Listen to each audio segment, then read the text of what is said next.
ឌិតកាពុកខំលីសែងរែកពុនគ្រប់យ៉ាងពុកទ្រាំអត់ធន់ដើម្បីកូនបានដូចគេឯងញើដូចឈាមក្រុមក្រៀមកណ្ដាលថ្ងៃក្តៅដល់ផ្ទះមិនថា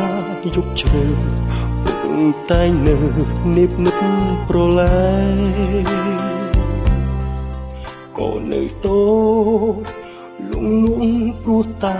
សំលេលោកពុកបំពេឲ្យគេលងវងវេងក្រោមស្បៃរាត្រីតែពេលនេះបាត់លោកពុកបាត់ពុកឆ្ងាយពីភក្ត្រាបាត់ពុកទៅណាមិនស្ដីកូនស្រែកហៅរកលោកពុកទ្វីបលោកមិនប្រណីទៀមទាមកផ្ដាច់និស័យឲ្យឃ្លាត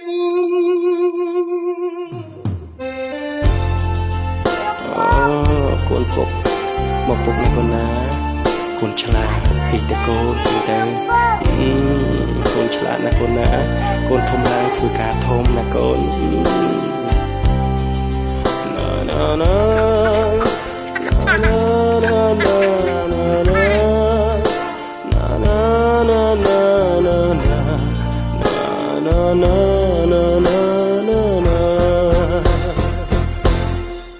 ចង់ជួបមុខចង់ឃើញពុកនៅចិត្តកូនពាក្យពេចន៍បំពេលួងលោមធ្វើឲ្យកូនរឹតនៅស្រណោះមានថ្ងៃនេះដោយសារគុណពុកសន្តោស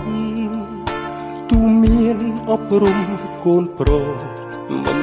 ឲ្យខុសលុះធំដឹងក្តីតែពេលនេះឃ្លាតលោកពុកឃ្លាតពុកឆ្ងាយពីភក្ត្រាបាត់ពុកទៅណាមិនស្ដីកូនស្រែកហៅរកលោកពុកទ្វីបលោកមិនប្រណីទៀមទាមកផ្ដាច់និស័យឲ្យឃ្លាតលោកពុកបើសិនជាពុកឃើញខ្ញុំ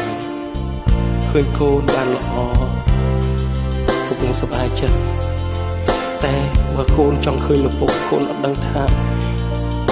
ជួបលោកពុកដោយរបៀបណា